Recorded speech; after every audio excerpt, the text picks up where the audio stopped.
আসুন এই আইনটি নিয়ে খুব সহজভাবে আলোচনা করি। আমাদের দেশে বিভিন্ন এনজিও এর নামে যে ফরেন ফান্ডিং বা বৈদেশিক সাহায্য আসে তার দেখাশোনা ও নিয়ন্ত্রণ করে FCRA নামক সংস্থা। এই আইনটি প্রথম পাশ হয়েছিল 1976 সালে ইন্দিরা গান্ধীর আমলে। তারপর এই বিলটি নিয়ে সংসদে অনেকবার আলোচনা হয়েছে এবং অনেকবার এর অ্যামেন্ডমেন্ট বা সংশোধন করা হয়েছে।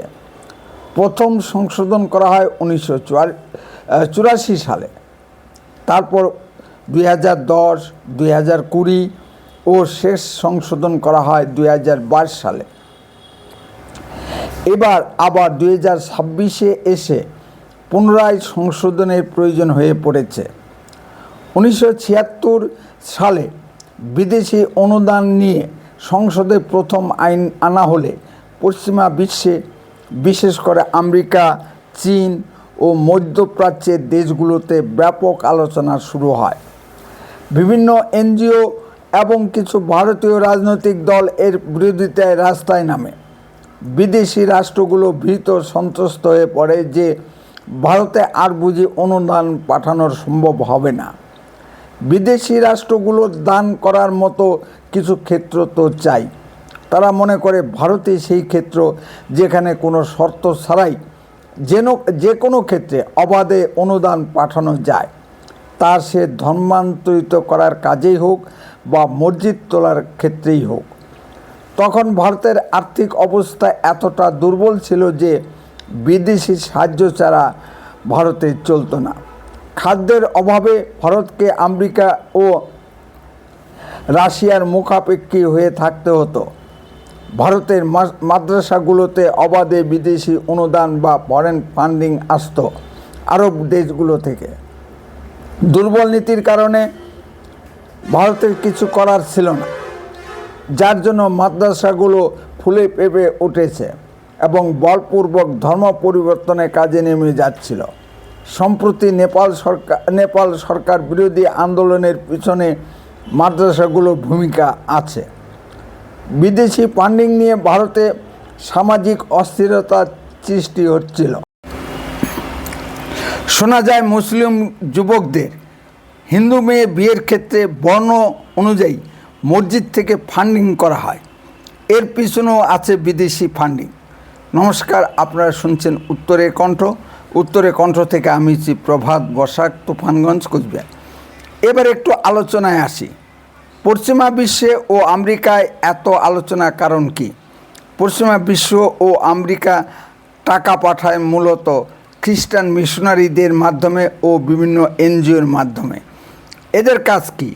বাস্তবে দেখা যায় ভারতের বিভিন্ন দরিদ্র এলাকায় গিয়ে খ্রিস্টান মিশনারিরা খ্রিস্টান ধর্ম প্রচার করে এবং অর্থের বিনিময়ে দরিদ্র মানুষদের খ্রিস্টান বানাবার চেষ্টা করে।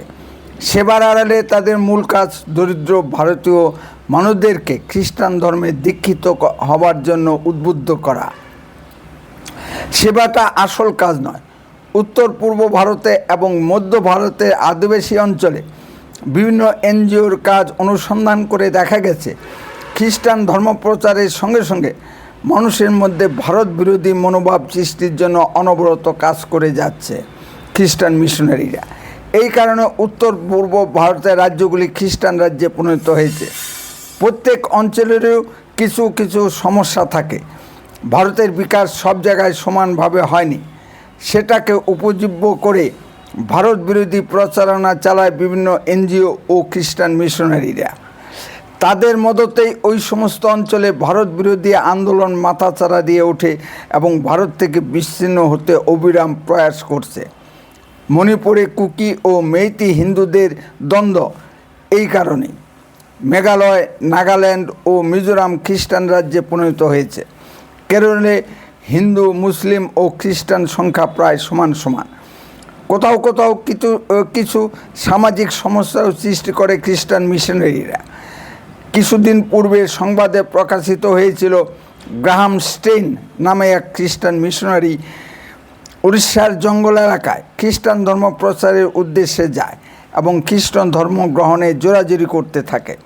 সেখানকার আদিবাসী সমাজ ক্ষিপ্ত হয়ে গিয়ে গ্রাহাম স্টেন ও তার পুত্রকে আগুনে পুড়িয়ে মারে। সংবাদটি সারা বিশ্বে আলোড়ন সৃষ্টি করেছিল। কি প্রয়োজন ছিল খ্রিস্টান ধর্মগ্রহণের জোরাজুরি করার প্রশ্নটি সারা পৃথিবীর সংবাদ মাধ্যম ও ভারতীয় সংবাদ মাধ্যম চেপে যায় ডলারের লোভে। এবার আসুন, মধ্যপ্রাচ্যের আরব দেশগুলি কেন ক্ষিপ্ত? ইসলাম ধর্ম প্রচারকরা খ্রিস্টান মিশনারিদের মতো সেবার আড়ালে ধর্ম প্রচার করে না। তারা মানুষকে জোরপূর্বক বা কৌশলে ইসলাম গ্রহণে বাধ্য করে। এ ঘটনা আমরা সচরাচর বাংলাদেশে দেখতে পাই। ইসলাম ধর্ম প্রচারকরা আমাদের দেশে ইসলাম প্রচার করবে, কিন্তু আরব দেশগুলোতে হিন্দু ধর্ম প্রচার করা যাবে না। বাংলাদেশ, পাকিস্তান, আফগানিস্তান, ইরান, ইরাক, আরব দেশগুলোতে হিন্দু ধর্ম প্রচার করা যাবে না। বাংলাদেশে হিন্দু ধর্মগুরু চিন্ময় প্রভুর কি অবস্থা হয়েছে আমরা তা সকলেই জানি। চীনের কি স্বার্থ লুকিয়ে আছে? চীন বিভিন্ন এনজিওর মাধ্যমে কমিউনিজম প্রচারের উদ্দেশ্যে অনুদান পাঠায়। এই অর্থেই বলীয়ান হয়ে মাওবাদীরা মধ্য ভারতের এক বিস্তীর্ণ অঞ্চলে মাওরাজ কায়েম করেছিল। এইভাবে বিভিন্ন দেশের বিভিন্ন কায়েমি স্বার্থ কাজ করছে ভারতের ভিতরে। সবার লক্ষ্য ভারতবর্ষকে কীভাবে ভাঙা যায়, কীভাবে ভারতে অস্থিরতা সৃষ্টি করা যায়। ভারতে আইন আছে, কিন্তু তার প্রয়োগ নেই। প্রয়োগ করলেই পৃথিবীর বিভিন্ন দেশে চিৎকার চেঁচামেচি শুরু হয়, আর আইনও যথেষ্ট করা নয়। এবার সংশোধনীতে যে ধারা যুক্ত হতে যাচ্ছে তা হলো কে অনুদান পাঠাচ্ছে, কি কাজে পাঠাচ্ছে, তা ভারতের স্বার্থের অনুকূল কিনা তা পর্যালোচনা করে দেখা হবে। বিদেশি অনুদান কিভাবে খরচ হচ্ছে তা অনুসন্ধান করে দেখা হবে। আর ধর্মান্তরিত করার কাজে কোনো বিদেশি অনুদান পাঠানো যাবে না, বা ধর্মান্তরিত করার ক্ষেত্রে বিদেশি অনুদান ব্যবহার করা যাবে না।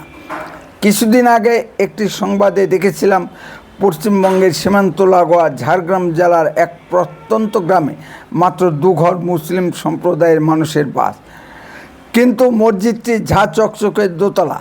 এখন প্রশ্ন হচ্ছে, মসজিদ নির্মাণের জন্য এত অর্থ আসলো কোথা থেকে? এখানেই ল্যান্ড জেহাদ ও লাভ জেহাদের প্রশ্নটি এসে যাচ্ছে। গরিব আদিবাসীদের ভুলিয়ে তাদের জমি হাতিয়ে নিচ্ছে এক শ্রেণীর মুসলিমরা। ইউটিউবার মিস্টার স্বপন দাসের এক ভিডিও বার্তায় দেখলাম, পশ্চিমবঙ্গের দক্ষিণ 24 পরগনা জেলার হারোয়া অঞ্চলে মাদ্রাসাগুলিতে ইসলাম প্রচারের উদ্দেশ্যে মধ্যপ্রাচ্যের জঙ্গি সংগঠন হামাসের তহবিল থেকে দেদারসে বিশাল আর্থিক অনুদান বা ফরেন ফান্ডিং আসছে।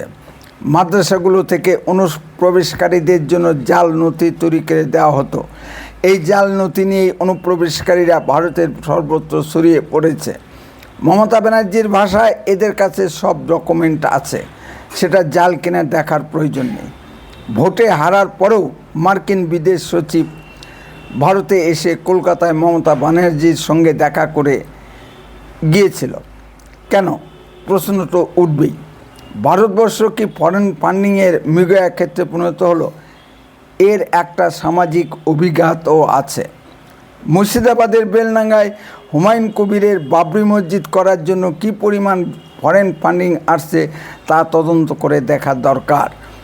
ভারতবর্ষে কোনো মুসলিম মহাপুরুষের নামে মসজিদ হতে পারে, কিন্তু ভারত আক্রমণকারী বাবরের নামে কোনো মসজিদ হতে পারে না।